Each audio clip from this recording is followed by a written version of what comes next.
உங்களுக்கு எல்லோருக்கும் வணக்கம். அமெரிக்காவிலிருந்து வணக்கம் செலுத்துகிறேன். இங்க பிள்ளைகளோடு இருக்கலாம் என்று இங்க வந்திருக்கிறோம்.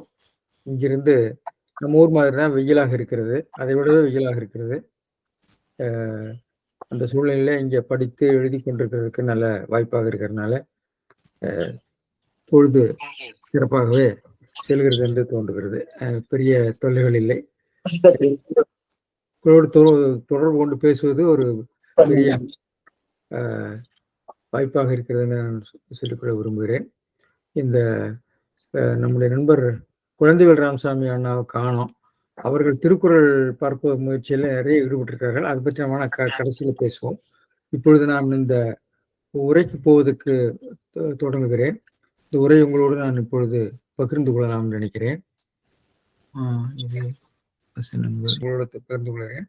அதாவது சோஃபிஸ் வேர்ல்ட், சோஃபியின் உலகம் என்று சொல்லி a novel about the history of philosophy என்று ஒரு நார்வீஜியன் நாவல். அதாவது நாவல் அண்ட் பிலாசபின்னு சொல்லலாம்.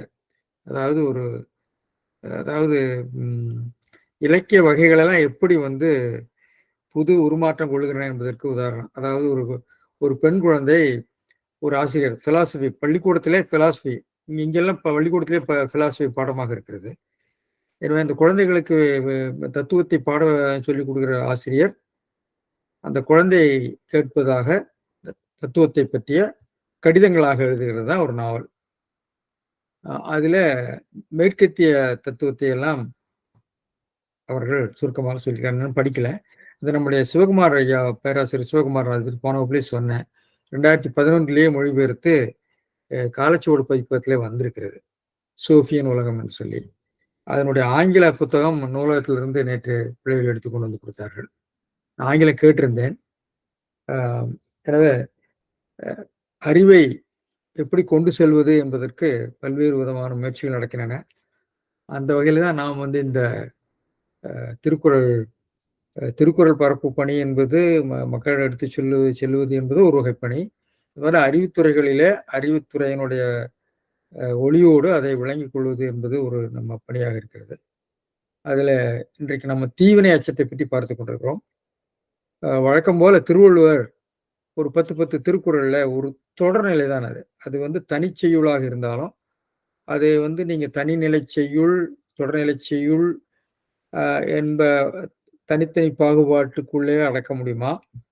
இல்லை இரண்டும் கலந்த, அதாவது தனித்தனி செய்யுளாக இருக்கக்கூடிய தொடர்நிலை, தனிப்பாடல் தொடர்நிலையாக இது திருக்குறள் அதிகாரங்கள் ஒன்றையும் அமைத்திருக்கிறார். அதுல இயன்ற வரைக்கும் அது பற்றிய சிந்தனைகளை எல்லாம் தொகுத்திருக்கிறார்.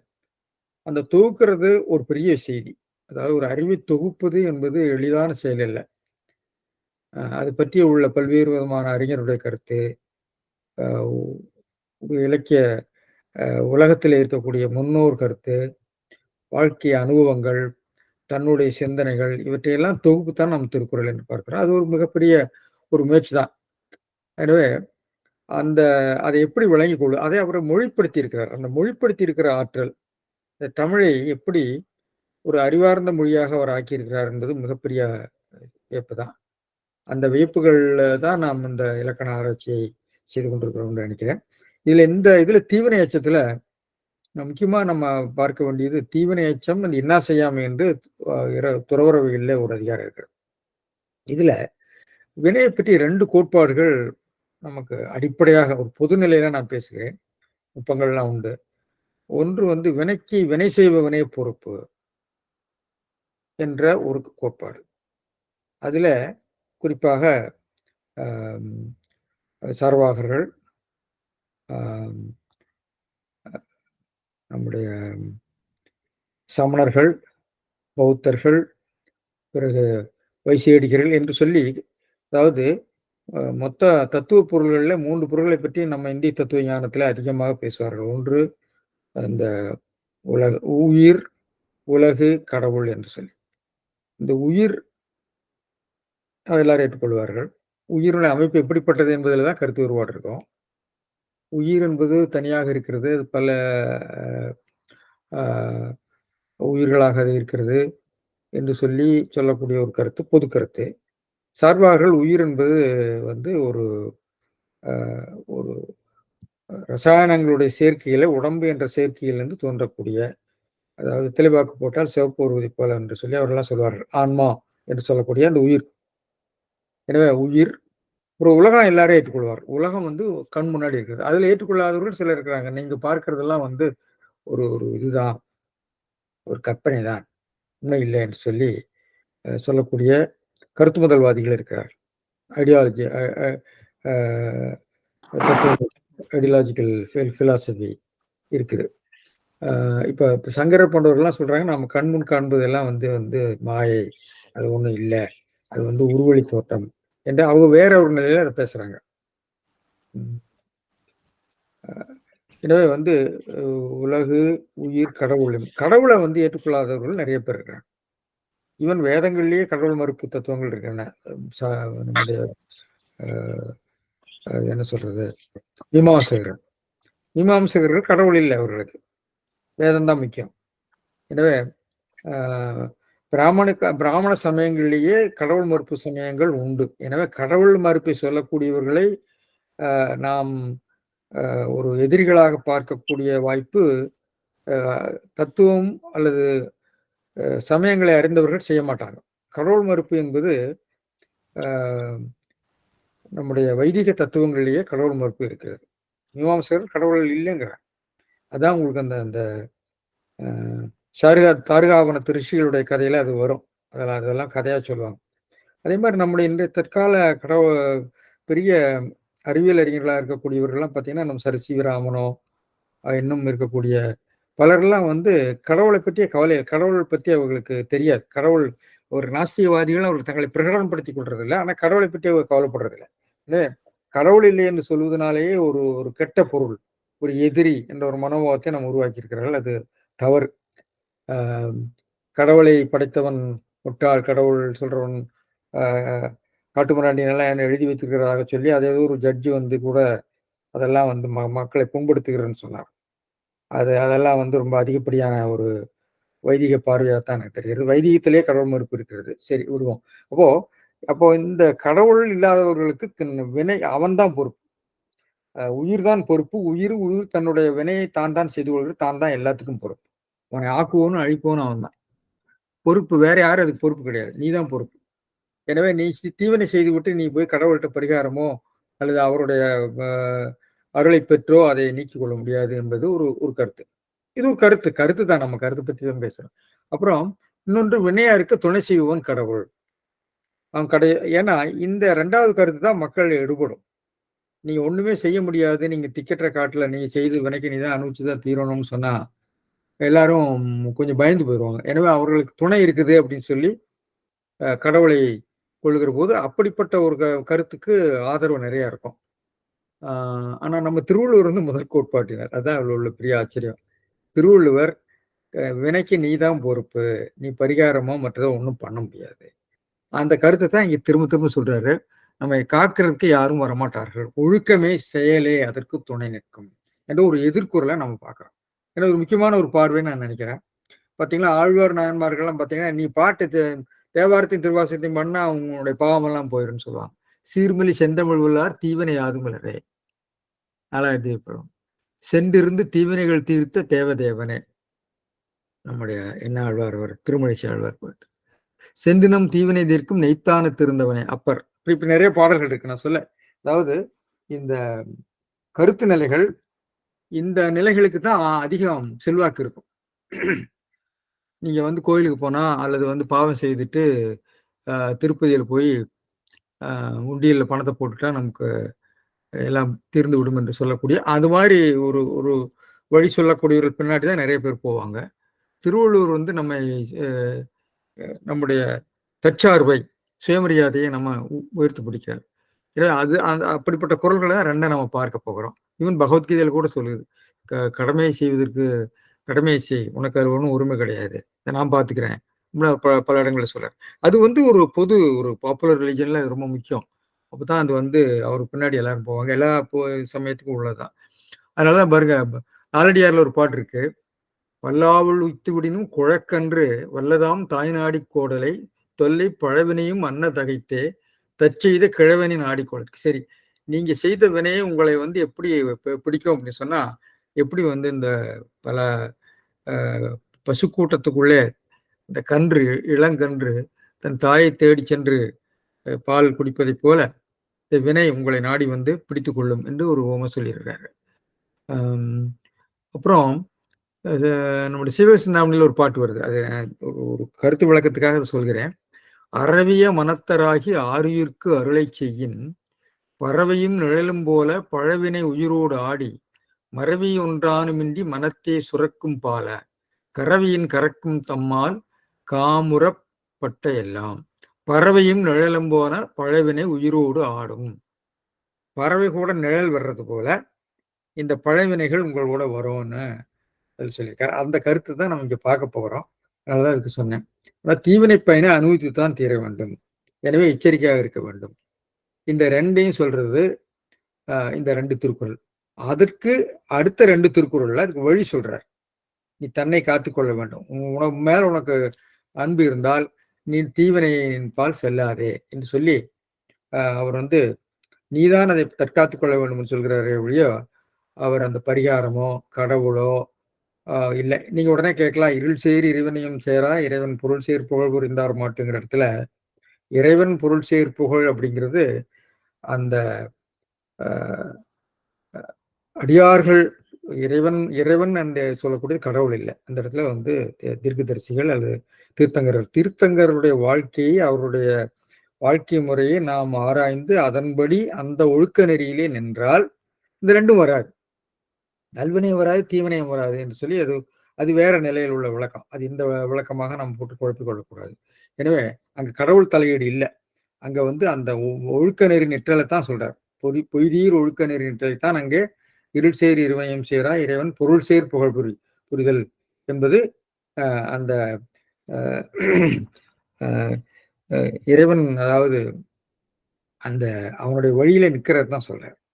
நெறி நின்றார் நீடு வாழ்வார்ன்னு தான் சொல்றார். எனவே இப்படி இந்த இந்த கருத்து பின்னணியில நாம் இந்த திருக்குறளை புரிந்து கொள்ள முயலலாம். தொடர்நிலையாக இந்த 2 திருக்குறளுமே இருக்கிறது ரொம்ப வியப்பா இருக்குது. பல உரையாசிரியர்களை சுட்டி காட்டியிருக்காரு. இந்த திருக்குறள்ல கருத்தை சொல்லியிருக்காரு.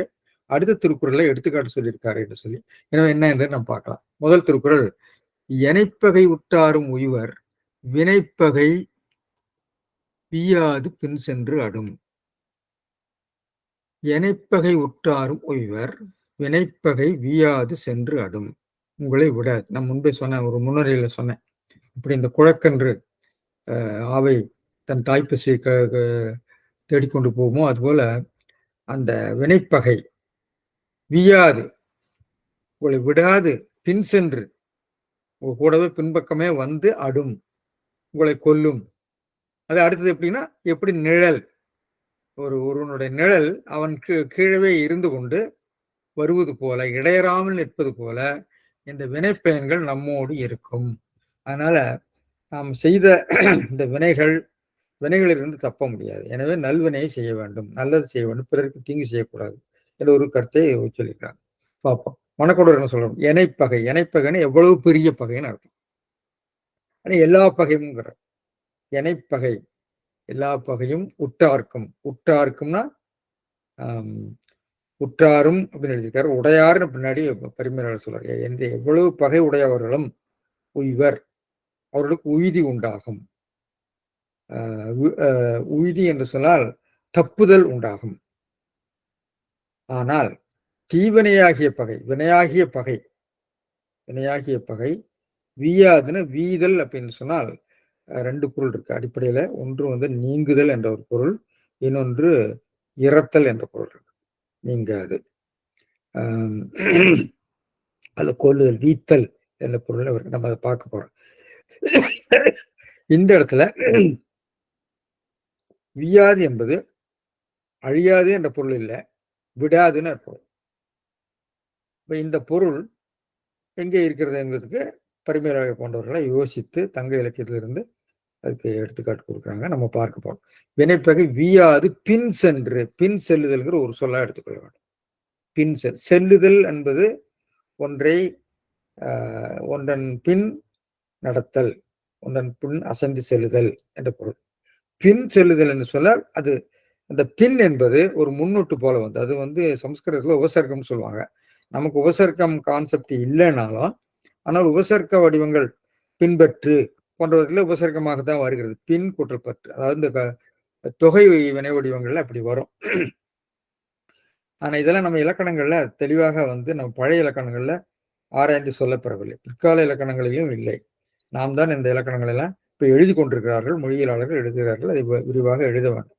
நம்முடைய பாடப்புத்தகங்கள்ல பழைய இலக்கணங்களோடு இந்த புதிய இலக்கண வர்ணனைகளையும் சொன்னால்தான் நம்முடைய மாணவர்களுக்கும் அல்லது ஆசிரியர்களுக்கும் அது புரியும்.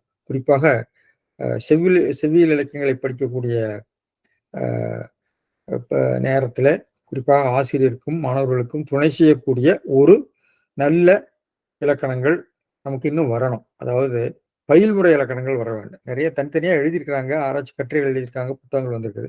பயில்முறை இலக்கணமாக தொல்காப்பியமோ, நன்னூலோ அல்லது பிற்காலத்தில் எழுதிய இலக்கண கொத்து, இலக்கண விளக்கம் இது போல, தொன்னூல் விளக்கம் போல ஒரு புதிய நூல் வந்து எழுந்து அது நம்முடைய நூல்களாக இடம்பெற வேண்டும் என்று நாம்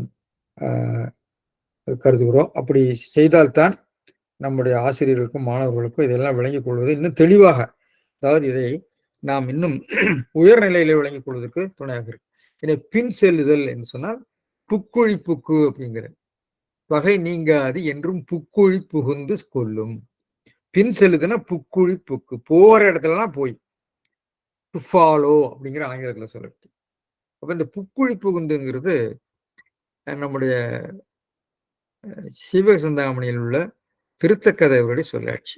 திருத்தக்கதேவர் இந்த 2 திருக்குறளையும் அவருடைய மொழியில அதாவது பரிமேலழகர் போன்றவர்கள் உரை எழுதியிருக்காங்க. அவர் அதை ரீஃப்ரேஸ் பண்ணியிருக்காரு. பேராஃப்ரைஸ் பண்ணி அதை பண்ணியிருக்காரு. அதில் புக்குழி புக்கு கொல்லும் தெரிந்தபோது எனக்கு ஆச்சரியமா இருந்தது. சிவசிந்தாமணி பாடல்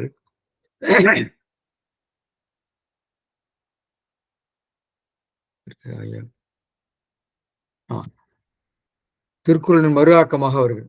அல்லிதாள் அற்ற போதும் அறாத நூல் அதனைப் போல தொல்லை தன் உடம்பு நீங்க தீவினை தொடர்ந்து நீங்கா புள்ளிக் கொண்டு உயிரை சூழ்ந்து புக்குழி புக்கு பின்னின்று எல்லையில் துன்ப வெந்தீ சுட்டு எரித்திடுங்கள் அன்றே என்று சொல்லி இந்த திருக்குறள் கருத்தை அவர் அப்படியே உயிரை சூழ்ந்து புக்குழி புக்கு புக்குழினா பின்தொடர்ந்து பின் சென்றுங்கிறத அவர் இருக்காரு.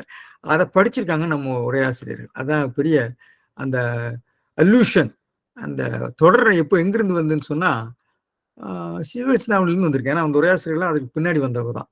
எனவே மணக்குடவர் அதை அதனாலதான் அதை படிச்சிருக்காரு. அதனால அதை புக்குழி புக்கு என்று எடுத்திருக்காரு. பரிமேலழகர் அதை பின்பற்றிருக்காரு. அதுதான் அவன் கூறப்படும் அடுத்த திருக்குறள் நான் சொன்ன பாருங்க. அந்த நிழல் தன் வியாது பின் சென்று அடும் என்று சொல்லி ஒருவனுடைய நிழல் பின்னாடியே வருகிறது போல ரொம்ப அருமையான ஒரு ஓமை அது. திருக்குறள் இருக்கக்கூடிய சிறந்த ஓமைகள்ல ஒன்று அது. அதை பத்தி நம்ம அடுத்த இதில் பேசுவோம். எனவே பரிமேலழகர் எப்படி சொல்லாரு, எனைப்பகை உற்றாரும் உய்வர். உற்றார் எத்துணை பெரிய பகை. எனைப்பகைன்னு எவ்வளவு பெரிய எத்தனை பேர் வந்தாலும் நான் பார்த்துருவேன். எத்தனை பெரிய ஆளுங்க வந்தாலும் நான் பார்த்துருவேன்னு அர்த்தம். எத்தனை பேர் எத்தனை பேர் வந்தாலும் நான் ஒரு கை பார்த்துருவேன் அப்படின்னு சொல்றோம். எத்தனை பெரிய ஆட்கள் வந்தாலும்னு அர்த்தம். அந்த பொருளை கொண்டு வந்திருக்காரு. எனைப்பகனை எந்த பகை அப்படின்னு சொல்லி எந்த பெரிய என்ற அந்த உட்கோளை அவர் கொண்டிருக்காரு. எத்துணை பெரிய பகை உடையார். உற்றாருங்கிறதுக்கு உடையார். உற்றார் அப்படின்னு சொன்னா நமக்கு தெரியும். நமக்கு வந்து உற்றார் உறவினர் நண்பர்கள் என்ற அர்த்தம். உற்றவர்கள் நெருங்கியவர்கள் அர்த்தம். இந்த இடத்துல உற்றார் என்பதற்கு உடையார் என்ற ஒரு பொருளை கொடுத்திருக்கிறாரு பரிமேலழகர். இது தமிழ் பேரகராதியில இது வரல பாருங்க. இங்க வந்து நம்ம சேர்க்கணும். அதாவது திருக்குறள் பொருளை எல்லாம் உற்றார் அப்படிங்கிறதுக்கு அடைந்தவர், உடையார், நண்பர் என்ற பொருள் எல்லாம் இருக்கிறது. அதுல தமிழ் பேரகராதியில உற்றார் எங்க இருக்கு? உற்றார் என்ற பொருள் உற்றார் ரிலேட்டிவ்ஸ் சுற்றத்தார். உற்றாரை ஆண் வேண்டேன் ஊர் வேண்டேன் பேர் வேண்டேன். சரி நண்பர் சுற்றத்தார்னு ஒரு பொருள் இருக்கு. உற்றாரை யான் வேண்டேன், ஊர் வேண்டேன், பெரு வேண்டேன்ங்கிறது அந்த இடத்துல சுற்றத்தார்ன்னு எடுத்திருக்கிறாரு. ஆனா இன்றைக்கு நம்ம மொழியில உற்றார் உறவினருங்கிற சொல்லுகிற போது அந்த இணைச்சொல்லில் சொல்லுகிற போது உற்றார் என்பது நண்பர்கள் அப்படிங்கிற பொருள் வருகிறது. நண்பர்கள் கலோக்கியல் அவர் போட்டிருக்காரு பாருங்க. அது மாடர்ன் யூசேஜ் அப்படிங்கிறதுக்கு அர்த்தம். கலோக்கியல் போட்டாங்க. அப்புறம் மிக்கவர், ஓதல் உற்று, ஓதல் உற்றார், ஓதல் உற்றார்னா படித்தவர்கள், மிக படித்தவர்கள். இங்கு உடையார் என்ற பொருளையும் நம்ம சேர்க்க வேண்டும். தமிழ் பேரகராதியில சேர்க்க வேண்டும். எனவே அதே மாதிரி பார்த்தீங்கன்னா எனை அப்படிங்கிறதுக்கு அந்த பெரியங்கிற பொருள் இருக்கு. ஆங்கிலத்தில் அதை கொடுத்துருக்காங்க. அட்வர்பியலா கொடுக்குறோம். ஹவவர் மச் அப்படிங்கிறது எவ்வளவுன்னு தான் பொருள் கொடுத்துருக்கேன். எவ்வளவு பெரிய அப்படிங்கிறத தமிழ் பொருள்ல விடுபட்டு இருக்கிறது. இது எதாச்சியா நான் பார்த்தபோது பார்த்தேன். எனவே இப்ப மறுபடியும் வருவோம்.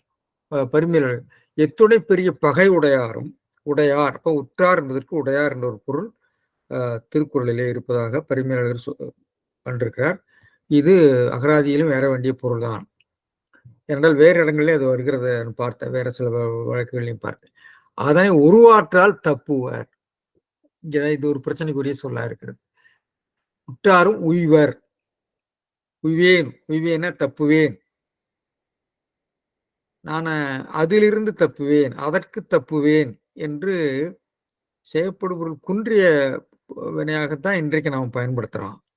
ஆனா அவரு அதனை உருவாற்றால் தப்புவர், அதனை தப்புவர், அதனை தப்புவர் என்று சொன்னால் அதிலிருந்து தப்புவர் என்ற செயற்படுபொருள் குன்றிய பொருளை ஆண்டிருந்தால் அந்த காலத்துல அதை செயற்பொருள் குன்றாவினை பொருளிலும் ஆண்டிருக்கிறார்கள் என்று தெரிகிறது. தப்புதல் என்ற சொல்லுக்கு ஆராய்ச்சிக்கு போறோம். உய்தல், உய்ந்தேன், உய்த்தேன், உய்தேன், உய்ந்தேன் அப்படிங்கிறது செயற்பொருள் குன்றியவனை, உய்த்தேன்கிறது செயற்பொருள் குன்றாவன். இங்க உய்வர், தப்புவர், அதனை தப்புவர், அதற்கு தப்புவர், அதிலிருந்து தப்புவர் தான் நம்ம இன்னைக்கு சொல்லுவோம். ஆனா அதனை உருவாற்றால் தப்புவர் அப்படின்னு சொன்னா தப்புவர்னு சொன்னா அதை அழிப்பர்னு ஒரு பொருள் கொண்டா அது ஓகே. தப்புதல்ங்கிறதுக்கு அழித்தல் ஒரு பொருள் இருக்கு. ஆனால் உய்வர் என்பதற்கு அழிப்பர் என்ற பொருள் கொள்ள முடியுமா தெரியல. இது கொஞ்சம் சிக்கலாக இருக்கிறது. நான் இதுக்கெல்லாம் முடிவுக்கு போகல. அந்த சிந்தனையோடு நிற்கிறது. சரி, எனவே அதனை உருவாற்றால் தப்புவார். வினைப்பகை வீயாது சென்று அடும். வினைப்பகை அவ்வாறு இது ரெண்டு பார்த்தீங்களா? இது முதல்ல இருக்கக்கூடிய வாக்கியம் ஒரு தனி வாக்கியம். வினைப்பகை விட்டாரும் இவர் எவ்வளவு பெரிய பகை பெற்றவர்களும் எப்படியாவது தப்பிச்சுக்குவாங்க. ஆனால் வினைப்பகை ஆனால் இந்த வினைப்பகை இருக்கிறத தீவினைப்பகை தீவினைனா செய்தனால வரக்கூடிய அந்த பகை அந்த விரோதம் நம்ம விடாது பின் சென்று உங்களை விடாது வியாதுன்னு சொன்னா நீங்காது உங்களை ஒட்டிக்கிட்டே பின்னாடியே அடும்னா கொல்லும் அழிக்கும் என்று பரவல் சொல்லும். கொல்லுட்டு பொருள் சொல்லியிருக்கார். எனவே அவ்வாறன்றி, எனவே இது இணைப்பு ஒரு இது ஒரு வகையான காம்ப்ளெக்ஸ் சென்டென்ஸாக அதை பார்க்கிறார். அவ்வாறன்றி தீவினையாகிய பகை நீங்காது புக்குழி புக்கு பார்த்தீங்களா? சிவசிந்தாமணி கருத்தை கொண்டு வந்திருக்காங்க. புக்குழி புக்கு கொல்லும். சரி, இதுல வீயாது அப்படிங்கிறதுக்கு வீதல் அப்படிங்கிறதுக்கு அழிதல் என்ற பொருள் நமக்கு எல்லாருக்கும் உடனே சட்னி ஞாபகம் வரும் பழைய இலக்கியங்கள் படிக்கிறவர்களுக்கு. ஆனால் நீங்குதல் என்ற ஒரு பொருள் இருக்கிறது பார்த்தீங்களா? அதுக்காக என்ன பண்றாருன்னா பரிமேலழகர் வியாது உடம்போடு நின்ற உயிரும் இல்லை என்பொழியும் வீயாமை நீங்காமைக்கண் வந்து புறநானூற்று வழக்கு. எனவே புறநானூற்றிலேயே தமிழ் பேரகராதி வீதல் என்பதற்கு அழிதல் என்ற பொருளை கொடுத்திருக்கிறாங்க புறநானூற்றில். அதே புறநானூற்றில வீதல் என்பது நீங்குதல் என்ற பொருளிலும் வருகிறது. நம்முடைய உரையாசிரியராகிய பரிமேலழகர் மிக பொருத்தமான மேற்கோள் பாருங்கள். உயிர் வீயாது உடம்போடு நின்ற வீயாது நின்ற உயிரும் இல்லை. உடம்போடு வீயாது நின்ற உயிரும் இல்லை. எனவே உயிர் வீயாது உயிர் நீங்காமல் உடம்போடு நின்ற அப்படிங்கிற பொருள் தெளிவாக இருக்கக்கூடிய ஒரு மேற்கோள். இதுல வீதல் என்பது நீங்குதல்ங்கிற பொருள் இருக்கு. தமிழ் பேரகராதி எப்படி கொடுத்துருக்குங்கிற நம்ம ஒரு இதுக்காக தொலையாத நீங்காமல் கெடுவர் என்ற பொருள் வரும். தமிழ் பேரகராதியில பார்த்தீங்கன்னா வீதல் அப்படிங்கிறதுக்கு பெரிஷ் அழிதல் வியா சிறப்புன்னு புறநானூற்றிலே இருக்கு. அப்புறம் சாதல், அது வந்து திருக்குறள்ல இதுல இருந்து கொடுத்துருக்காங்க. புறப்பொருள் வெண்பாமாலை. 3வது பொருள் நீங்குதல்.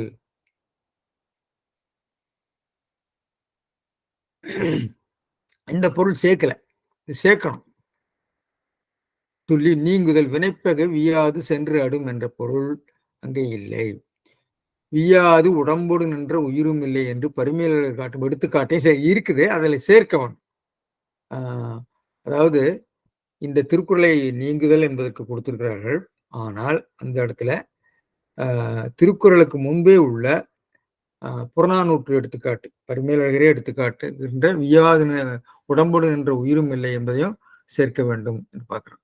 எனவே வீதல் என்ற சொல்ல பற்றி உள்ள ஆராய்ச்சியை நம்ம பார்த்தோம். எனவே வீதல் என்றால் நீங்குதல், அழிதல் என்ற பொருள் இல்லை. அழியாமல்னு எடுக்கக்கூடாது. அந்த இடத்துல மிக நுட்பமாக உரையாசிரியர்கள் எப்படி அதை ஆராய்ந்திருக்கிறார்கள் என்பதுக்காக சொன்னேன். எனவே வியாது உடம்புடு நின்ற உயிரும் இல்லை என்புழியும் வியாமை நீங்காமை கண் வந்தது. சரி, இப்போ மற்றவர்கள் என்ன சொல்றாங்க பார்ப்போம். எவ்வளவு கொடிய பகை உடையவரும், உற்றாருங்கிறதுக்கு உடையவர்னு அவர் அப்படி எடுத்திருக்காரு. ஆனால் தீயவை செய்தால் வரும் தீவினையாகிய பகை நீங்காமல் பின் சென்று வருத்தும். எனவே ஆனால்ங்கிறது அந்த இடையில கொண்டிருக்கிறாரு.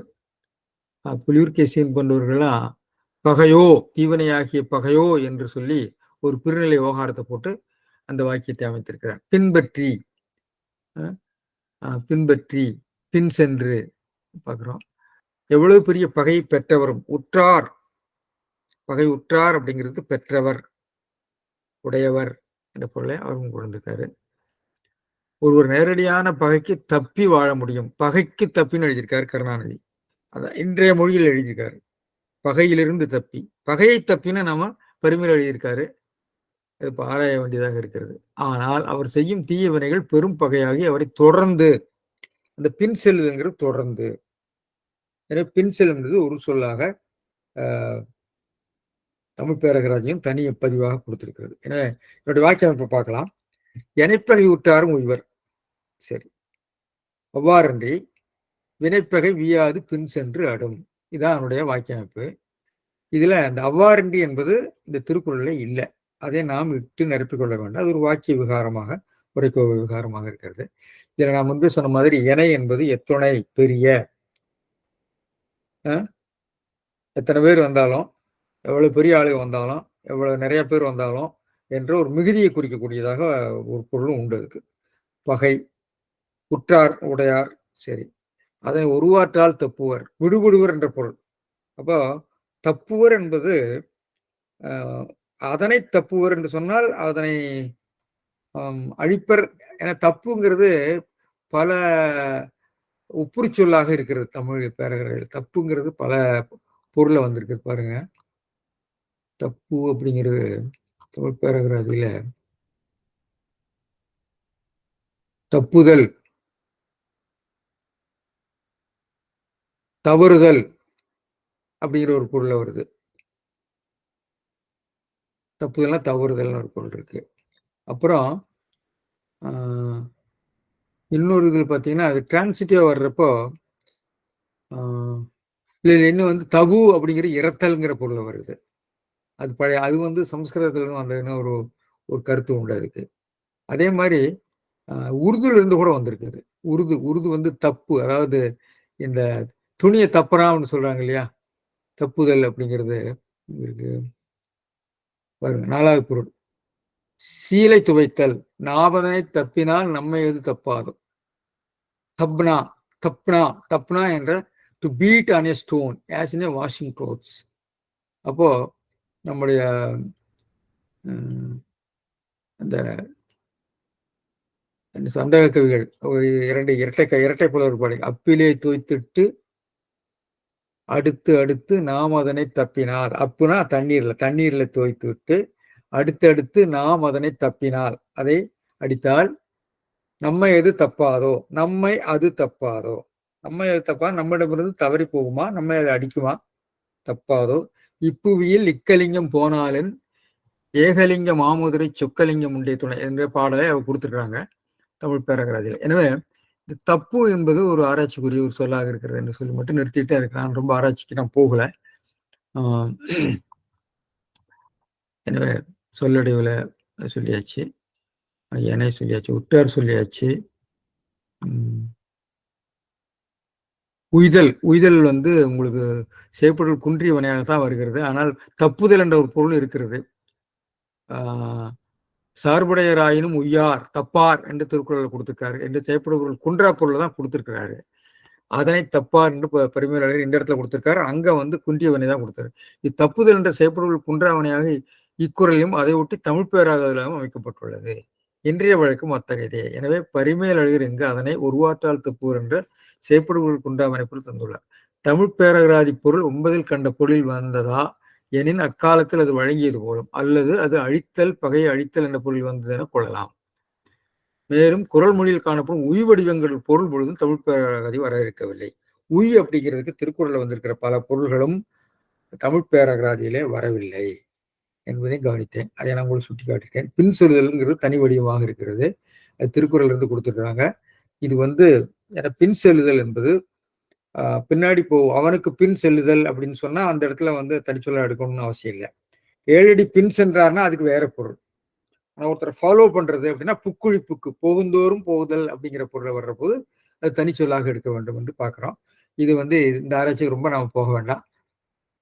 பின்தொடர் என்ற சொல் வடிவம் பிற்கால வடிவம் போல தமிழ் பேரகராதியில் கொடுத்துருக்காங்க. ஆனா பரிபாடலே இருக்கிறது. புறநாட்டுப்படையில கூட பின் சென்றுன்னு இருக்கு. எனவே இதெல்லாம் நாம் மீண்டும் இந்த அகராதிகளை உருவாக்குற போது இதெல்லாம் கவனித்துக் கொள்ள வேண்டும் என்ற ஒரு சிந்தனையை நான் இங்கே தெரிவித்துக் கொள்ள விரும்புகிறேன். இது நேரடியான விஷயங்கள் இல்லை. ஆனால் இருந்தால் இதிலிருந்து கிடைக்கக்கூடிய ஒரு ஒரு துணை அறிவை நான் உங்களோடு பகிர்ந்து கொள்கிறேன். பின்தொடர் என்பது இன்றைக்கு ரொம்ப அதிகமாக ஒரு காலத்துல அது வந்து பெருகி வரும் வழக்காக இருந்து இன்றைக்கு நிலைய வேறுடைய வழக்காக கிரியாகராதியில் இடம்பெற்றிருக்கிறது பார்க்கிறோம். மொழி எப்படி வளர்கிறது என்பதை நாம் பார்க்கிறோம். To follow, to go after என்ற பொருள்ல அது வருகிறத பார்க்கிறோம். பின்சொல் திருக்குறள்ல பல இடங்கள்ல வருகிறது. அதுல இந்த இடத்துல வரக்கூடிய பின்செல் வியாது பின்செல் என்று அடுங்கிறது ஃபாலோ என்ற பொருள்ல வருகிறது. மற்ற இடங்கள்ல வேற மாதிரி அதுக்கு விளக்கம் சொல்லலாம். அதை வந்து நீங்க பின் செல், அவர் பின் செல்லல், அவருக்கு பின் செல்லர் என்று சொல்லி அது மாதிரி நம்ம பிரிச்சிடலாம். ஆனா இங்க அதை பிரிக்க முடியாது என்று பார்க்கிறோம். எனவே இது பிரியா தொகையாக அமைந்து தனிப்பதிவாக அதை நாம அமைக்க வேண்டும் பார்க்கிறோம். எனவே இது கூடுதலான இந்த இலக்கண விளக்கம் போதுன்னு நினைக்கிறேன். பரிமேலழகர் வந்து இந்த திருக்குறளை அடுத்த திருக்குறளை மேற்கோள் காட்டியிருக்கிறார். வினைப்பகை வீயாது பின் சென்ற இடத்துல ஓமையான் விளக்கிற்றென்று அடுத்த திருக்குறள் இந்த கருத்தை ஓமையினாலே விளக்கியிருக்கிறது. வீரமாமுனிவர் வந்து வெண்சீர் எச்சீர் விரவி முதலடி அளவடியும் ஈற்றடி சிந்தடியுமாகி ஈட்டிச்சீர் மலர்வாய்வாட்டால் வந்த வெண்பா என்பதற்கு எனைப்பகை உற்றாரும் வெண்சீர் இணைப்பகை எச்சீர் விரவி 2 கலந்து இணைப்பகை உற்றாரும் உய்வர் இணைப்பகை வீயாது பெண்சீராக வந்திருக்கிறது. பின் சென்று அடும் எனவே அதை வந்து 2 கலந்து 2 வெண்சீரும் ஏச்சீரும் கலந்து வந்த ஒரு வெண்பாவாக அதை பார்த்து அதை வீரமாமுனிவர் சுட்டி காட்டியிருக்கிறார். சரி, அவர்களாம் எப்படி அந்த யாப்பு எல்லாம் பகுப்பாய்வு செய்து சுட்டி காட்டியிருக்கிறார்கள் வெளிநாட்டு இலக்கண ஆசிரியர் கூடிய வீரமாமுனிவர் என்பதற்காக தான் அதை நான் அந்த மேற்கோளை நான் உங்களுக்கு சுட்டி காட்டுகிறேன். சரி, அடுத்தது நாம் போகலாம். அடுத்த நேரம் ஆயிடுச்சு. தீயவை செய்தார் கெடுதல் நிழல் தன்னை வீயாது அடை. இந்த முன்பு சொன்ன கருத்தை இணைப்பகை உற்றாரும் உய்வர் வினைப்பகை உய்யார்னு அவர் சொல்லல. அங்க வினைப்பகை உற்றாரும் உய்வர் உய்யார் வினைப்பகை உற்றார் என்று அவர் அப்படி ஒரு திருக்குறள் அமைத்திருக்கலாம். அப்படியா ஒரு திருக்குறள், அதாவது ஒரு உடன்பாட்டு வாக்கியம் எதிர்மறை வாக்கியமாக அமைக்காமல் அடுத்த இன்னொரு கருத்துக்காக இன்னொரு ப்ரொபோஷன் அங்க சொல்லியிருக்காரு. இன்னொரு முக்கிய கருத்தை அங்க சொல்லியிருக்காரு. வினைப்பகை வீயாது சென்று அடும். வினைப்பகை வீயாது சென்று அடும் எப்படி என்பதற்கு எடுத்துக்காட்டு எடுத்த திருக்குறள். 2வது பகுதிக்கு இது ஒரு எடுத்துக்காட்டு வாக்கியம். சரி, இப்போ தீயவை செய்தார் கெடுதல் நிழல் தன்னை அதனுடைய ஒரு விளக்கமாக இருக்கிறது. நிழல் தன்னை வீயாது அடியுறைந்துட்டு, வீயாதுங்கிற மறுபடியும் திரும்ப வருகிறது பாருங்க. தீயவானவற்றை பிறர்க்கு செய்தார் கெடுதல். கெடுதல்ங்கிறது கெடுதல் தன்மை, கெடுதலாகிய தன்மை. நிழல் தன்னை நீங்காதே உள்ளடியின் கீழ் ஒதுங்கினாற் போலும். நிழல் தன்னை வீயாது நம்மை நீங்காமல் இருக்குது. வெளிச்சம் வர்றபோது தெரிகிறது, இருட்டாக இருக்கிறபோது தெரியல. எனவே நீங்காமல் தான் அது கூடத்தான் இருக்கு. அடியின் கண் இருக்கிறது. நம்முடைய அடினா அடியில போய் அது மறைந்து விடுது. வெயில் குறையும் போது கீழே போய் உள்ள சுருங்கி விடுகிறது. அது அந்த நம்முடைய பாதங்களிலேயே நம்முடைய அடியிலேயே நிழல் ஒதுங்கி இருப்பதைப் போல என்பது இடையறாத உறவு. இட் இஸ் கான்ஸ்டன்ட்லி அக்காம்பனிங் யூ அப்படிங்கிற அர்த்தம். இப்போ எப்பொழுதும் இடையறாது தொடர்ந்து வருகிறதுன்னு அர்த்தம். அதுபோல இந்த தீயவை செய்தார் கெடுதல் என்ற பண்பு, பிறருக்கு தீமை செய்தவர்கள் கெட்டுப்போகிற தன்மை அவனோடு ஒட்டி கொண்டே இருக்கிறது என்ற கருத்து தான் இதுல வருது. சரி பார்ப்போம். எனவே உள்ளடியின் கீழ் ஒதுங்கினார்ப்போம். மேல் வினைப்பகை பின் சென்று அடுமென்றார், அஃது அடுமாறு காட்டினார். மேல்னா மேல் திருக்குறளில் முதல் திருக்குறளில் வினைப்பகை சென்று எடும்னு சொன்னாரு. அது எப்படி கெடும் அப்படிங்கிறதுக்கு இதுக்கு எடுத்துக்காட்டு, ஒரு எடுத்துக்காட்டு. இது அருமையான ஒரு ஓமை. திருக்குறள் இருக்கிற ஓமைகளே மிக அருமையான ஓமை என்று பார்க்குறோம். இதை வந்து வேற ஆசிரியர் வேற மாதிரி ஆண்டிருக்கிறார்கள், நம்ம பார்ப்போம். பரிமையாளர் என்ன சொல்றாருன்னு பார்ப்போம். தீயவை செய்தார் கெடுதல், பிறர்க்கு தீவனை செய்தார் தாம் கெடுதல் எத்தன்மை தேனின். கெடுதல் என்பது கெடுதலாகிய வினை மட்டும் இல்லை, கெடுதலாகிய தன்மை. இது ஆகுவேறது. த மேனர் ஆஃப் பெரிஷிங் அப்படின்னு அர்த்தம். பெரிஷிங் இல்லை, த மேனர் ஆஃப் பெரிஷிங் எப்படின்னா it is constantly accompanying you. The nature of perishing வந்து கூடவே இருக்குன்னு. பிறருக்கு தீவனை செய்தார் தாம் கெடுதல் எத்தன்மைத்து எனின், தன்மைத்து கெடுதல் தன்மைத்து எனின். நிழல் தன்னை வீயாது அடியுறைந்து. ஒருவன் நிழல் நெடிதாக போயும், மாலை நேரங்களில் நெடிதாக போகும், அவன் தன்னை விடாது வந்து மறுபடியும் கீழே இருளாகும் போது கீழே வந்து அடியின்கண் தங்கிய தன்மைத்து. தங்கிய தன்மைத்துன்னு சொல்ற அட்டுங்கிறது ஓம உருவாக அவர் பயன்படுத்தல. அற்றுங்கிறத பற்றி நம்ம மறு ஆய்வு செய்ய வேண்டியிருக்குங்கிறது எனக்கு தோணுச்சு. அட்டுங்கிறது இப்போ தொல்காப்பியர் ஓம உருவாக சொல்லியிருந்தாலும் எல்லா இடத்துலையும் அற்று ஓம உருவாக இங்கே இல்லை. அந்த தன்மைத்து, அந்த தன்மைத்துங்கிறப்ப போன்றதுன்னு நம்ம சொல்லலாம், பெருபொருளாக அதை கொள்ளலாம். ஆனால் இந்த இடத்துல இந்த வாக்கிய அமைப்புல வந்து அடியின்கண் தங்கிய தன்மை தங்கியது போன்றதுன்னு நம்ம சொல்லலாம். ஆனா அந்த தன்மைத்து அற்றுன்னு சொன்னா அத்தகையதுன்னு அர்த்தம், தங்கிய அத்தகையதுன்னு அர்த்தம். சரி, இதுக்கு வேறொரு உரை மறுப்பு, தூஷணம் என்று நாம போன வகுப்புல பேசினோம். பக்ஷாந்தரம், அர்த்தாங்கீகாரம், தூஷணம். அதாவது உரையை சுட்டுதல், உரையை ஏற்றுக்கொள்ளுதல், உரையை மறுத்தல். இந்த உரையை மறுத்தல் இவ்வோமையை தன் காலம் வருந்துணையும் புலனாகாது உயிரை பற்றி நின்று அது வந்துழி உறுப்பதாயின உங்களுக்கு தண்டனை கொடுப்பதாகிய தீவினையை செய்தார். ஒரு தீவினை நம்மோடு கூடவே இருந்து நமக்கு அந்த நேரம் வரும்போது வெளிப்பட்டு அது ஊழ்வினை உறுத்து வந்து ஊட்டும்னு சொல்றாரு இல்லையா? அந்த சொற்கள் எல்லாம் பாருங்க, உறுத்து வந்து ஊட்டும். முன்பு செய்த முன்னை எம்மை செய்தன யாமறி நல்வனி முன்னை எம்மை செய்தன யானை நல்வனி உண்மை பயன்கள் ஒருதனி உழந்தி திருத்தகு மாமணி கொழுந்துடன் போன்றதுன்னு சிலப்பதிகாரத்துல வரும். எனக்கு தெரியும் நீ நல்லா தான் செய்திருக்கிற, முன்வினை பயனோ என்று அவர் சொல்வார். இந்த வினைப்பயனை ஏற்றுக்கொள்ளாமங்கிறது வேற கருத்து. ஆனா நாம் அந்த சிந்தனையைத்தான் நாம் பேசுகிறோம். உறுப்புதாகி தீவனை செய்தார் பின் அதனால் கெடுதற்கு ஓமையாக்கி உரைப்பாரும் உழர். அந்த தீவனை செய்தார் கெடுதல் எத்தகையது என்றால், கெடுதல் எத்தகையது என்றால் அந்த அடியன்கண் உறைந்ததுன்னு சொல்ல முடியாது. ஏனென்றால் கெடுதல் எத்தன்மைத்து என்றால் அதோ ஓமையை பேசுகிற போது அதை நாம விளக்குறேன். இப்ப இதை விளக்கிட்டு அது உரை அன்று என்பதற்கு அடி உறைந்த நிழல் தன்னை வீந்தற்று அப்படின்னு சொல்லல பாடம். வீயாது அடி உறைந்தற்று என்ற பாடமே கிடையாது. எனவே இப்படி ஒரு உரை சொன்னால் அந்த உரை பொருந்தாது. ஏனென்றால் ஒரு ஓமையை நம்ம விளக்குற போது உங்களுக்கு தெரியும், ஓமையை வந்து மனம் ஒரு குரங்குன்னு சொல்ற போது மனம் வந்து குரங்கு மாதிரி வடிவத்தில் இருக்குதுன்னு அர்த்தம் இல்லை, தாவறது. அதனுடைய செயல் தான் நம்ம எடுத்துக்கொள்ள வேண்டும். இன்னொரு வேடிக்கையான ஒரு உதாரணம் கூட சொல்லுவாங்க. இந்த ஒரு குழந்தை வந்து பால் வீக்கி இறந்து விட்டது என்று சொன்னாங்க. அப்போ ஒருவர் கண் காணாதவர்கிட்ட, கண் தெரியாதவர்கிட்ட கேட்டபோது, "அப்படியா? ஓஹோ! பால் எப்படி இருக்கும்?" வெண்மையானது. அவருக்கு தெரியாது. வெண்மை எப்படி இருக்கும்? கொக்கு போல இருக்கும். கொக்கு எப்படி இருக்கும்? இப்படி வளைஞ்சிருக்கும்னு கைய காட்டினாராம். அப்ப அவர் கண் தெரியாதவர் கையை தொட்டு பார்த்துவிட்டு, "ஓ! இது சாப்பிட்டா குழந்தை அதை குடித்தால் எப்படி அது உயிரோடு இருக்கும்?" என்று அவர் புரிந்து கொண்டார்ன்னு ஒரு ஒரு வேடிக்கை சொல்லுவாங்க. எனவே நீங்க உவமைய நீங்க விளக்குற போது, அதுக்குரிய பொருத்தமான ஒரு இதத்தான் நீங்க அதிலிருந்து எடுத்துக்கொள்ள வேண்டும். அப்போ இங்க இந்த வினைப்பயன் கூடவே இருப்பதற்குத்தான் இது உவமையே ஒழிய, வினைப்பயன் கூடவே இருந்து வந்து அழிப்பதற்குரிய பொருள் அல்ல. அப்படி பொருள் சொன்னால் பாடம் எப்படி இருக்கும்னு சொன்னா, தன்னை வீழ்ந்தற்று அடியுறைந்த நிழல் தன்னை வீழ்ந்தற்று, தன்னை அழித்தது போல என்று பாடம் இருக்கணும். அப்படி இல்ல. அடியுறைந்தற்று என்றுதான் இருக்கிறது. அடியின்கண் தங்கியது போல, கூடவே ஒட்டி கொண்டிருப்பது போல என்றுதான் இருக்கிறது.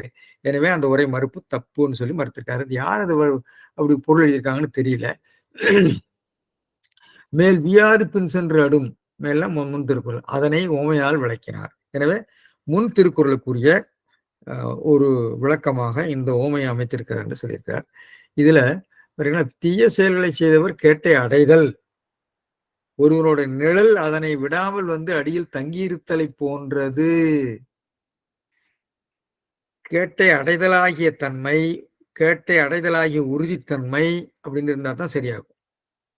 கேட்டை அடைதலாகிய உறுதிப்பாடு தங்கியிருத்தலை போன்றது. அதே இன்செப்பரபிள் அப்படின்னு அர்த்தம். எனவே அந்த இடம் கொஞ்சம் தெளிவுபட வேணும். எனவே நான் கொஞ்சம் திருத்தி சொல்லியிருக்கிறேன். பிறருக்கு தேவனைய பாவலர் என்ன செய்யிருக்காருன்னா, மாற்றுரையில் உள்ள கருத்தையும் எடுத்துக்கொண்டு இதில் கொண்டு வந்து சொல்லியிருக்காரு. பிறருக்கு தீமையானவற்றை செய்தவர் அவற்றின் விளைவால் தப்பாது கெடுதல் எது போன்றது எனின், பரிமையாளர் ஒட்டி நிழல் தன்னை வீயாது அடியுறைந்ததற்கு ஒருவன் தனது நிழல் அதன் எங்கு செல்லினும் உடன் சென்று இருள் வந்த விடத்து கண்ணிற்கு மறையினும் மீண்டும் ஒளியில் தோன்றுமாறு என்று இந்த கருத்தை மீண்டும் ஒளியில் தோன்றுமாறுங்கிறது அந்த மாற்றுரையிலிருந்து எடுத்துட்டார். என்றும் அதனை விட்டு நீங்காது அவன் காலடியிலே தங்கிய தன்மை அது. சரியா எழுதுக, தன்மை எதுன்னு எழுதுக, போன்றதுன்னு எழுதுல. தங்கிய தன்மைனா அதாவது இன்செப்பரபிள். அதாவது இந்த நிழல் அப்படிங்கிறது ஷேடோங்கிறது உங்களிடம் பிரிக்க முடியாது. அதுபோல இது உங்களிடம் பிரிக்க முடியாது என்று சொல்லி ஒரு அதுல சொல்லுவாங்களா, என்னது மறந்து போச்சு, வைசேடிகத்துல உண்டு. அதாவது பிரிபடுகின்றது பிரிபட இயலாததுன்னு சொல்லி, அதாவது தற்கிழமை பிரிதின் கிழமை, இது தற்கிழமையாக வருகிறது, பிரிதின் கிழமை இல்லை, தற்கிழமை. நிழல் என்பது தற்கிழமை பொருளே இருக்கிறதுங்கிற அர்த்தத்தில் அவர் சொல்றார். மேல் வியாது சென்றடும் என்பதை இங்கு உமையால் விளக்கினார். சரி, பிறகு தீமை செய்தவர் அழிவது எத்தன்மைத்தேன்னு இருக்கணும்.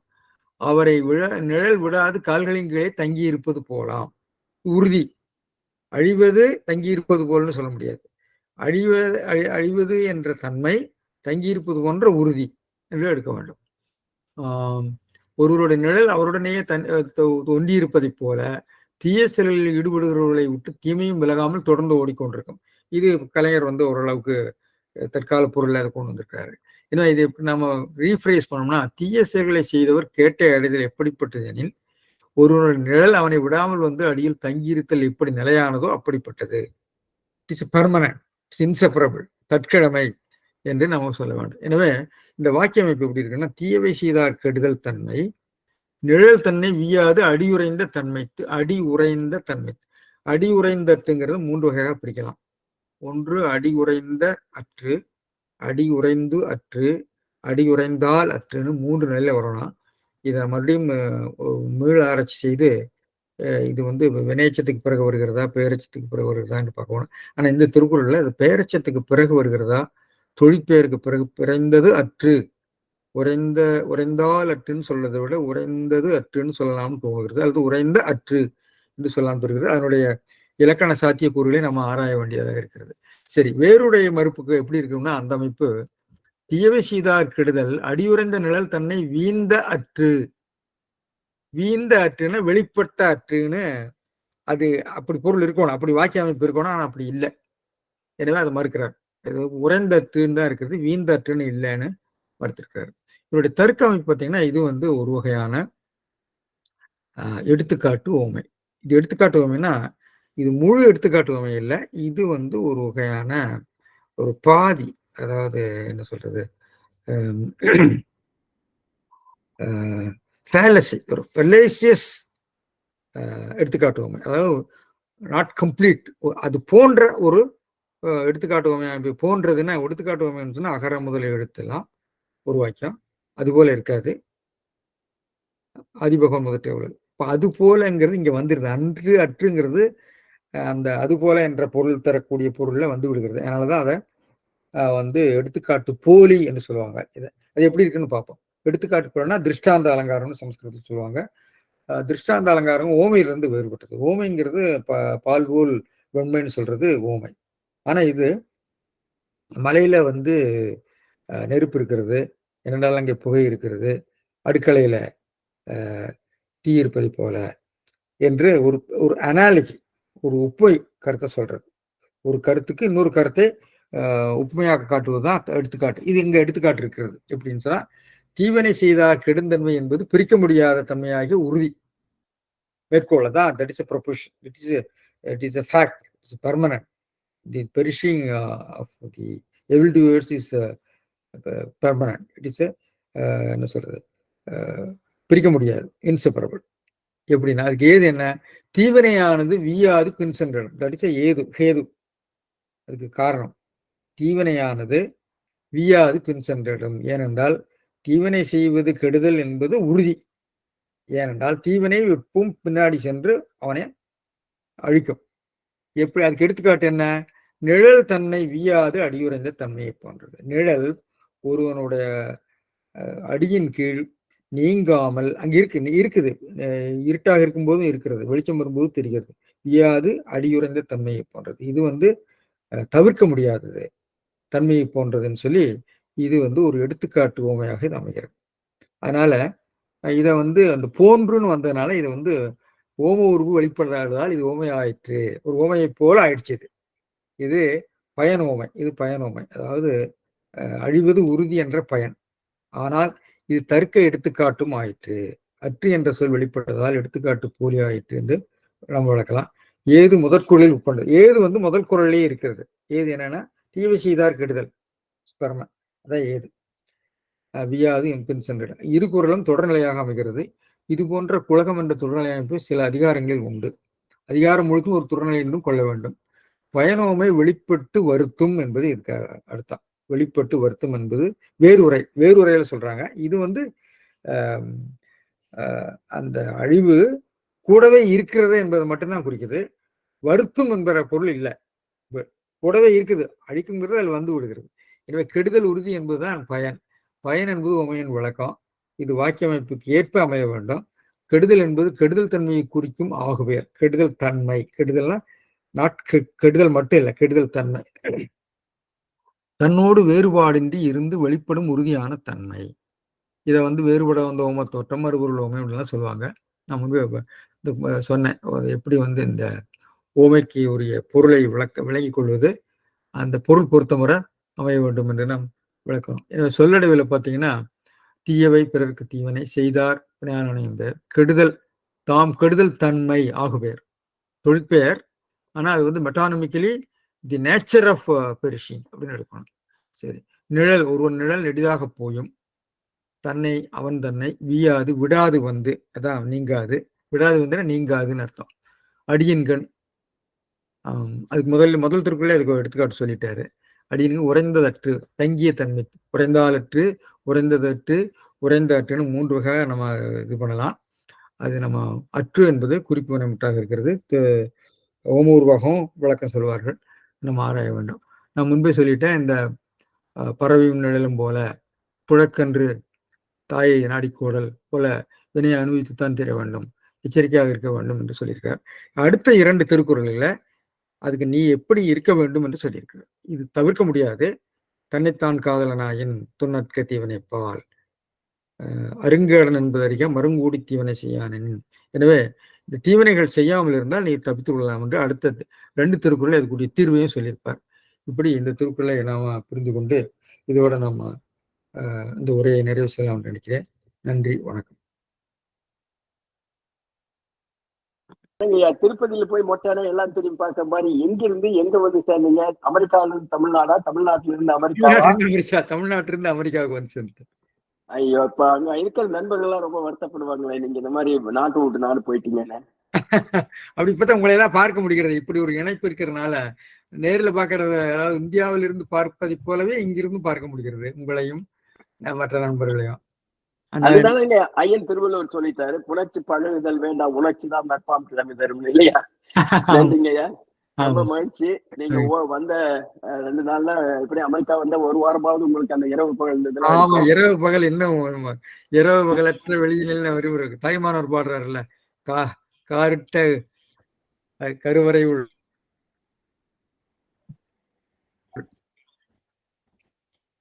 சொல்றாரு நம்முடைய தாய்மானவர் பாட்டு தான் அடிக்கடி காரிட்ட ஆணவ கருவறையில். ஆமா ஐயா, இந்த குரலுக்கு நீங்க வந்து ஒரு இதுல வந்து என்ன நடக்கும் அப்படிங்கிற சொல்லிட்டு அவரு 2 குரல்கள்ல வந்து அதற்கு பரிகாரம் சொல்ல முடியாது, அதற்கு என்ன அதுல இருந்து நீங்குவதற்கு பரிகாரம் சொல்லாம தெரியல, சொல்ல வேண்டாம்.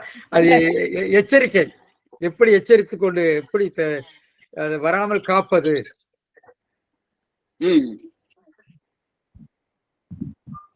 இது தனி மனித ஒழுக்கம் பாற்பட்ட விஷயமா இருக்கு.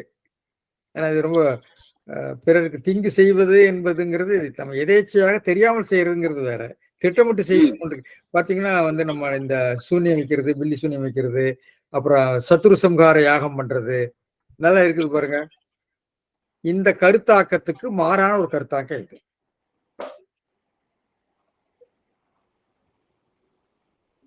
அதான் இதுல விடிவு இப்ப அவ்விய நெஞ்சத்தார் ஆக்கும் செவியான் கேடும் நினைக்கப்படும் சொல்லிட்டு நம்ம திறந்த வெளியில விட்டுட்டு போற மாதிரி இல்லாம, இது வந்து நீங்க சொன்ன எடுத்துக்காட்டுகள் போல தாய்க்கு நோக்கி செல்லும் கன்று போல, அல்லது வந்து நம்ம இது வந்து உண்மை, எப்படி ஊழி பெருவழியாவில் மற்றொன்று சூழலும் தான் மிந்திரும் என்பது அது ஒரு திடமாக சொல்றாரோ அது மாதிரி இதுவும் சொல்லிட்டு, ஆனா இதுக்கு அருமையான இது நீங்க சொன்ன அந்த 2 குரல்கள் இதுல இருந்து தப்பணும்னாக்க, அதனால கேள்வி கேட்டு பதில் சொல்ற மாதிரி இந்த மாதிரி அமைப்புகள் நிறைய திருக்குறள்ல இருக்கு, அப்படிதான் இல்லைங்களா? கேள்வி மட்டும் கேட்டுட்டு போறது வேற, இதை பொறுத்தவரையிலும் விளைவை சொல்லிட்டு அந்த விளைவிலிருந்து நாம காத்து கொள்ள வேண்டும் என்றால் இந்த மாதிரி இருக்கணும் அப்படிங்கிறது. அதனால அது ரொம்ப மேற்கோள் காட்டியமைக்கு மிக்க நன்றிங்க ஐயா. நன்றி நன்றி. உங்களுடைய பணிகள்லாம் சிறக்கட்ட திருக்குறள் பரப்பு பணியை பற்றி நீங்க அனுப்பியிருந்த செய்திகள் எல்லாம் குறிப்பிட்டேன் நான் என்னுடைய முன்னுரையில. நீங்க இப்போ வந்ததுனால மீண்டும் அதை சொல்லுகிறேன். நீங்கள் திருக்குறள் பரப்பு பணிக்கு மேற்கொண்டிருக்கக்கூடிய முயற்சி, பெருமுயற்சி பாராட்டத்தக்கது. ஐயா, அதுக்கு அடிக்கடி நான் நகைச்சுவா சொல்வது ஒண்ணு உண்டு, நீ எவ்வளவுதான் அண்டா குண்டாவா சோறாக்கி குழம்பு வச்சு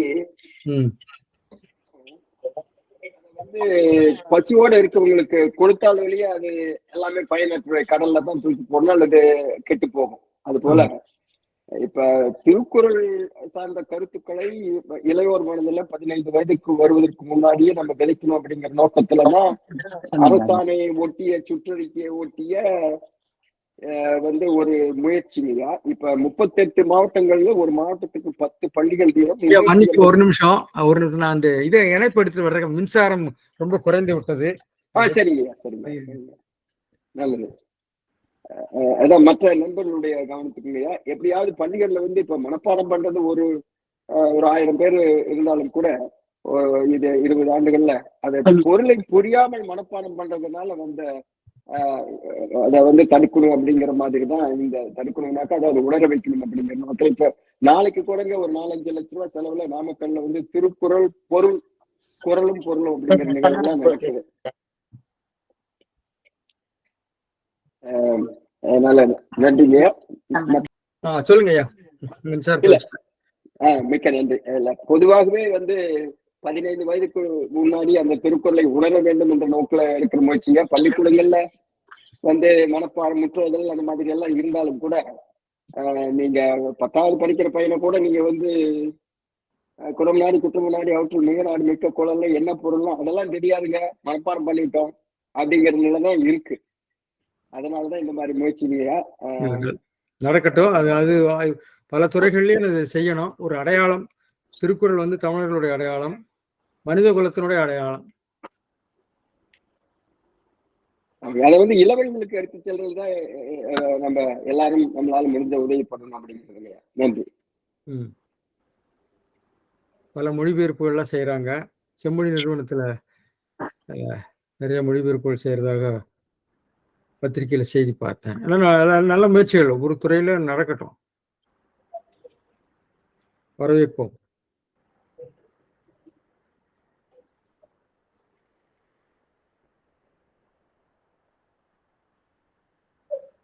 எவ்வளவு பேருக்கு தெரியும் தெரியலங்க. ஒரு 2 மாதங்களுக்கு முன்னாடி தூத்துக்குடியில இருந்து கடம்பூர்ல இருந்து செல்வகுமார் என்பவர் வந்து தேசிய நூலா அறிவிக்கணும்னு ஒரு மதுரை கிளையில வழக்கு போட்டு அது முடியாது அப்படின்னு சொன்னாங்க.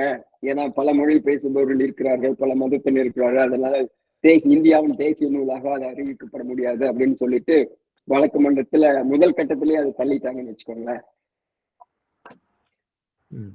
நீங்க பாத்தீங்களா என்னன்னு தெரியல. பார்த்தேன். அதை பத்தி எனக்கு வேற கருத்துக்கள் உண்டு. அவத்த நீதிமன்ற தீர்ப்பு சரியான தீர்ப்பு. அது சரி. அப்புறம் எப்படிங்க தேசிய அளவுல நம்மளால பண்ண முடியாம உலக அளவுல அது பொதுமறையில வந்து ஐநா சபையில எடுத்துட்டு போறது என் நூலாகவே நான் ஏற்றுக்கொள்ள முடியாத கருத்துக்கள் இருக்கு. அது சரி. நீங்க எப்படி தேசிய மத்தவனுக்கு சொல்ல முடியும்? எனக்கு உடன்பாடு இல்லாத கருத்துக்கள் இருக்குது. உடன்பாடு நிறைய இருக்கு. அதனால அது ஒரு வியர்த்தம் தான் நான் நினைக்கிறேன். திருக்குறளை தேசிய நூலாக ஆக்க வேண்டிய அவசியம் எல்லாம் கிடையாது. அப்புறம் எப்படிங்க ஐநா சபையில வந்து அதை உலக எந்த சபைக்கும் போக வேண்டாம் சார். நாம படிச்சு பின்பற்றுவோம், மற்றவர்களும் பின்பற்றட்டு. நீங்க போய் ஐநா சபையில போய் இந்து சமயம் தான் எங்களுக்கு உலகம் பூரா இருக்குன்னு சொல்ல முடியுமா? முடியாது. பகவத்கீதைன்னு ஒருத்தவங்க சொல்லுவாங்கல்ல. இந்த முயற்சிகள்லாம் வந்து பலர் எடுக்கிற மாதிரி இருந்தாலும் கூட நீங்க சிந்தித்து பார்க்கும் பொழுது விடலுக்கு இறைத்தனி மாதிரிதான் ஐயா. விடலுக்கு இறைத்தலையா அது நான் சொல்லக்கூடாது. வள்ளலார் வார்த்தையில் சொல்ற பிள்ளை விளையாட்டு. இல்ல ஒத்த கருத்தில் தான் இருக்கும். அதுல மாற்று கருத்தே இல்ல. அது அவரு தேசிய நூலா இல்லாததுனால நமக்கு அதனுடைய பயன் இல்ல, அதுக்கு தகுதி ஏற்றது அப்படி எல்லாம் கிடையாது. உங்களுக்கு எது பிடிக்குமோ அதை எடுத்துங்க, பிடிக்கலன்னா விட்டுருங்க. ஆனா உலகமே இப்ப நீங்க அண்மையில இன்னைக்கு இந்த செய்தி பார்த்திருப்பீங்களா? தமிழை வந்து செம்மொழின்னு அறிவிக்க சொல்லி நாம போராடி பெற்றோம். இன்றைக்கு இந்தியாவில் எல்லா மொழியும் செம்மொழி ஆயிடுச்சு இல்ல. இன்னைக்கு செய்தி பாத்தீங்கல்ல, அசாமீஸ் வரைக்கும் வந்தாச்சு. எல்லாமே செம்மொழி தான். அது சரி. அதனால அது நமது அது வந்து ஒரு வகையான என்ன சொல்றது, என்னுடைய நூலை உங்க மேல திணிக்கிறது ஒரு திணிப்பு தான். அது திணிக்க கூடாது, யாரு மேலும் திணிக்க கூடாது. அப்படி என்ன உலக பொதுமுறை பொதுமுறையினால நாம தான் சார் சொல்லிட்டு இருக்கேன், வேற யார் சொல்றாங்க? அதான்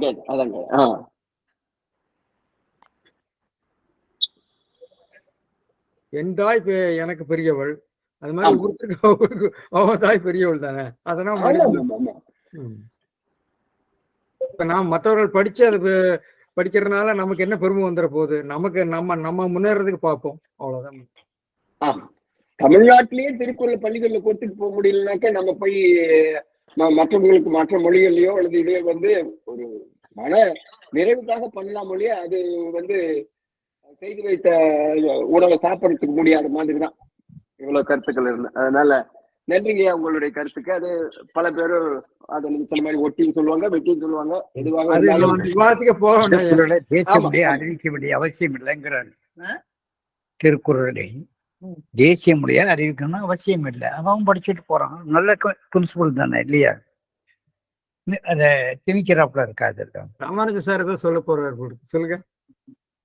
இல்லையா, நீங்க அந்த தமிழை செம்மொழி ஆக்கின அந்த கதையை சொல்லும் போது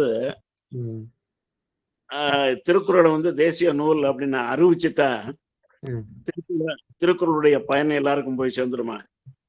அது ஒண்ணும் சார். தமிழ் செம்மொழி அப்படின்னு சொன்னதுக்கு பின்னாடி தமிழுக்கு என்ன ஒரு சிறப்பு வந்து சேர்ந்தது? அந்த கவர்மெண்ட் அபிஷியல் டிக்ளரேஷன் தவிர வேற ஒரு மண்ணும் கிடையாது. ஒருத்தரும் ஒண்ணும் பண்ணல. சிலருக்கெல்லாம் இந்த குடியரசுத் தலைவர் அவார்டு எல்லாம் கிடைச்சது இல்லையா? ஆமா, அதுல என்ன இருக்கு? ஏன்னா திருக்குறளுடைய பெருமை வந்து திருக்குறளை பத்தி பல பேருக்கு தெரியும் போது, அதாவது தமிழ்நாட்டை தவிர வெளியும் தான் திருக்குறளுக்கு பெருமை. மேலப்படக்கூடாது. அது வந்து தேசிய நூலா இல்ல உலக பொது முறையா அன்றது வந்து அவ்வளவு முக்கியம் கிடையாது. அதை பத்தி பல பேர் பேசும்போது தன்னால அதுக்கு வந்து அந்த பெருமை வந்து சேரும். இன்னொன்னு, நான் அந்த தீவினை செய்தால் அது நிழல் போல தொடரும் அப்படின்ற அந்த உவமை வந்து ரொம்ப ரொம்ப முக்கியமானது. அப்ப அதுக்கு வந்து என்ன பாவ மன்னிப்புன்னு ஒண்ணு இருக்கா? அதாவது அந்த செஞ்ச குற்றத்திற்கு என்ன செஞ்சா அந்த குற்றம் தீரும் அல்லது மன்னிப்பு கிடைக்கும்? அதுக்கு மாற்று திருக்குறள்ல இருக்கிற மாதிரி எனக்கு தெரியல. செய்யாம இருக்கிறது தான் மாற்றுன்னு நான் நினைக்கிறேன். அதனால செய்ய வேணாம், முதல்லயே அந்த தீவினை செய்யக்கூடாது, அதை தடுக்கிறதுக்கு துணியும் கொடுக்குறாரு. நீங்க தீவினை செய்தா நீங்க தண்டனை அனுபவிச்சு தான் தீரணும். தான் தீரணும். அது எந்த கொம்பனும் வந்து நிறுத்த முடியாதுங்கிறாரு. கரெக்ட். இப்ப இது வந்து அந்த இந்திய தத்துவத்துல வந்து நம்ம சொல்றோம் இல்லையா, ஒரு வினை செய்தால் அதற்கு பலனை அனுபவிக்க கான்சிக்வன்சஸ். ஸோ இதுல மற்றதுல எல்லாம் மன்னிப்பு இருக்கு, இதுல வந்து மன்னிப்பு கிடையாது. நம்ம செய்யற செயலுக்கு நம்ம தான் பொறுப்பு இருக்கு. மன்னிப்பு ஒரு கருத்து, இன்னொன்னு வந்து ஒரு ஆள் வந்து தடுக்கிறது, உங்களை வந்து பணத்தை கொடுத்து நம்ம காரியத்தை செய்யற மாதிரி கொடுத்து அதுக்கு பரிகாரம் பண்ணிக்கிறது, இன்னொன்னு அனுபவிச்சு தீர்க்கிறது. அப்படிப்பட்ட தீர்வு கிடையாது. இல்ல இல்ல, எனக்கு என்னமோ தீவினைன்றது ஒரு புற்றுநோய் மாதிரி சார். சொல்லுங்க சார், சொல்லுங்க சார், நீங்க சொல்லுங்க. தீவினைன்றது எனக்கு ஒரு புற்றுநோய் போல. பிரான்ஸ்ல இருந்து பேசுறாரு, ஐயா பரிசு வாங்கியிருக்காங்க அண்மையில. சொல்லுங்க ஐயா. இல்ல ஐயா, எனக்கு தீவினைன்றது ஒரு புற்றுநோய் போல, அதை குணப்படுத்த இயலாது. அது நிழல் போல நம்ம கொன்னுட்டு தான் அது வேலையை முடிக்கும். என்ன செய்யலாம், கொஞ்ச காலம் தப்பிச்சு இருக்கலாம், அல்லது எங்கேயாவது யாராவது ஒரு தீவினை செஞ்சுட்டு எதிரிகிட்ட இருந்து கொஞ்சம் தப்பி பதுங்கி வாழலாம். ஆனா ஒரு காலத்துல மறுபடியும் அந்த எதிரியாலேயே சாகடிக்கப்படுவான். தீவினையும் அந்த மாதிரிதான். ஆமா, உலக இலக்கியங்கள் பூரா அப்படித்தானே சொல்லுது இல்லீங்களா? ஆமா ஆமா ஆமா ஆமா ஆமா. அதால அதுல இருந்து அதுக்கு நிவாரணம் இல்லை, உபாயங்கள் வேணா தேடலாம். இல்ல, பொய்யாமையை பற்றி சொல்லும் போது இதே மாதிரி வருது இல்லையா, தன்னெஞ்சறிவது பொய்த்தவன் தன்னெஞ்சே தன்னை சுடும். வேற யாரோ வந்து நமக்கு தண்டிக்கணும் அவசியம் கிடையாது. தீவினை அதுதான் உண்மை. என்ன பண்றது இல்லையா, சார் சொல்றது. அதாவது மற்றவர்களுக்கு தெரிந்து தீங்கு செய்யக்கூடாதுங்கிறது தான் முக்கிய கருத்து. ஆமா ஆமா, சாருடைய கான்செப்ட் கரெக்ட், கொள்கை. அதே மாதிரி அறிவிக்கிறது, இந்த செய்வனை பண்றேன்னு சொல்லாங்கல்ல, செய்வனை செய்யறது, சத்துரு சம்ஹார யாகம் பண்றது இருக்க. இந்த கான்செப்ட், அதாவது நம்ம கன்செப்சுவல் லெவல்ல தான் பேசுறோம். கருத்து நிலையில இப்படி கருத்துக்கள் இருக்குது சமூகத்துல. ஆமா, பிராயச்சித்தம்னு இருக்கு, கழுவாய் மரங்கள் பிராயச்சித்தம் இல்லைன்னு இருக்கு. மன்னிப்பு அது ஒரு கருத்தாக. அதான் மனிதன் வந்து பல்வேறு பிராயச்சித்தம், பாவ மன்னிப்பு, அனுபவித்து தீர்க்கிறது, செய்யாமல் இருக்கிறது, இது மாதிரி நிறைய உங்களுக்கு வாய்ப்புகள் இருக்கு. அதெல்லாம் செய்யாமலே இருக்கிறது தான் முக்கிய வாய்ப்பாக நம்ம எடுத்துக்கணும். அவங்க வேலையை பார்த்துக்கிட்டு போயிட்டே இருக்கோம்.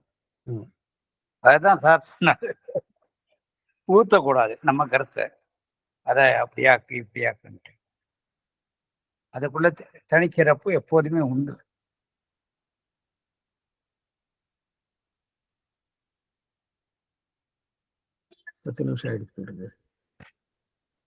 பல மொழிகளில் வந்து மொழிபெயர்த்திருக்காங்கிற பெருமை, அதுல இருக்கிற கருத்துக்களை அவர்களும் பயன்பெறணும் அப்படிங்கிற டால்ஸ்டாயா இருந்தாலும் சரி, மகாத்மா காந்தியா இருந்தாலும் சரி, மேற்கோள்கள் நிறைய நூல்கள் இருந்தாலும் இது தமிழில் படைக்கப்பட்ட நூல் பெருமைக்குரியது.